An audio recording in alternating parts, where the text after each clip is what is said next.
Thank you, Madam President. Allow me also to begin by congratulating you on assuming the presidency of the Council and also convey our deep appreciation to the delegation of DRC for their excellent stewardship of the Council last month. And I would also like to thank the two briefers from UNOCT and CTED for their insightful remarks. We take note of the 23rd report of the Secretary General on the threat posed by ISIL Daesh to international peace and security. Like other UN reports, including by the monitoring team, it is evident that while sustained counterterrorism efforts have degraded Daesh's capabilities, the terrorist threat continues to evolve and adapt, particularly across parts of Africa, Middle East, and Afghanistan. Daesh affiliates have shown considerable resilience and adaptability, capitalizing upon local dynamics in these regions. As noted in the report, ISIL-K has suffered setbacks, including due to effective counterterrorism efforts and actions by Pakistan. Nevertheless, ISIL-K continues to pose significant concerns, particularly in Afghanistan. President, as the briefers also said, acting alone, no state can effectively confront the transnational threat of terrorism.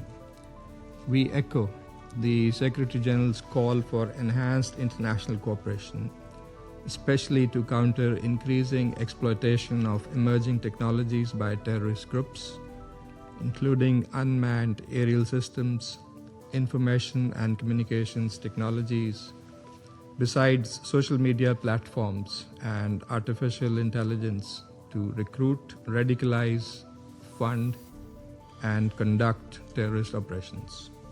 Strengthening border management, law enforcement, capacity building, and improved cooperation among member states remain essential to addressing these terrorist threats that transcend national borders, including in the digital space.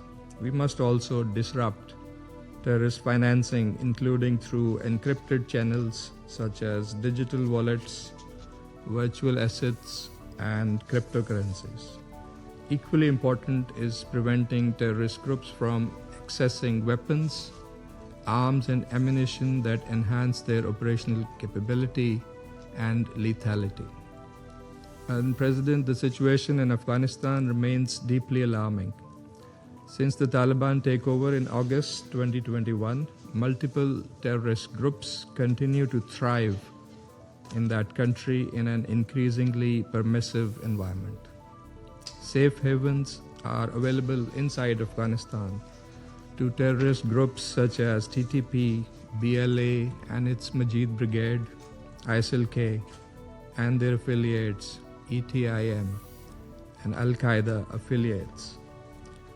From Afghanistan, many of these terrorist groups recruit, train, plan, and carry out terrorist attacks in Pakistan with impunity. They find active external support and financing from our eastern neighbor. Just this weekend, a suicide terrorist attack by the TTP in Swat tragically claimed the lives of 16 Pakistanis. We must effectively address this increasingly dangerous terrorist threat emanating from Afghanistan. The Taliban must be held accountable to the obligation to ensure that Afghan territory is not used by any terrorist group to threaten or attack other states, including Pakistan. External sponsors of terrorism must also be held to account for supporting, financing, and arming these proxies, these terrorist groups in Afghanistan. Madam President, a comprehensive international response to terrorism must address all its forms and manifestations, including state terrorism, that manifests itself particularly in situations of foreign occupation. Today, the 5th of August marks a grim occasion.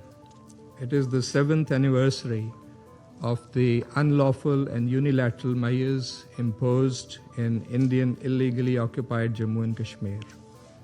On this day, 7 years ago, an occupied people, the Kashmiri people, enduring over 7 decades of injustice, indignity, unfulfilled promises, and denial of their Security Council guaranteed fundamental right to self-determination, were subjected to a new wave of repression.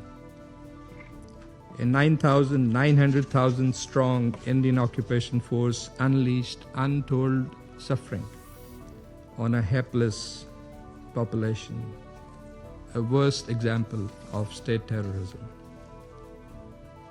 We believe there must be zero tolerance for such blatant perpetration of state terrorism in occupied Jammu and Kashmir and in other situations of foreign occupation.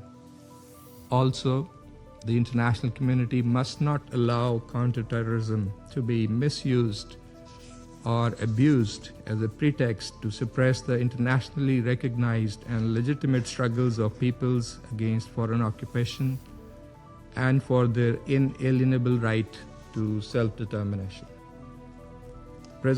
Terrorism can only be defeated through a comprehensive and coordinated international response without double standards or selectivity, by addressing the root causes and preventing politically motivated agendas that exploit situations to fuel terrorism. Our response must also evolve correspondingly to the changing landscape. The UN sanctions regime and the CT architecture need to be reformed and updated to enable the listing of all terrorist groups that pose a clear and present danger to societies.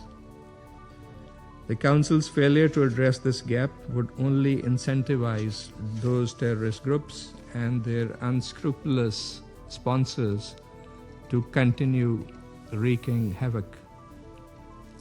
Terrorism knows no borders. It has no religion, and it threatens all of humanity alike. A concerted multilateral effort aimed at advancing practical and solution-oriented approach is the most effective way to comprehensively eradicate this scourge. Pakistan will remain a reliable partner in this collective endeavor. I thank you. I thank the representative of Pakistan for the statement. And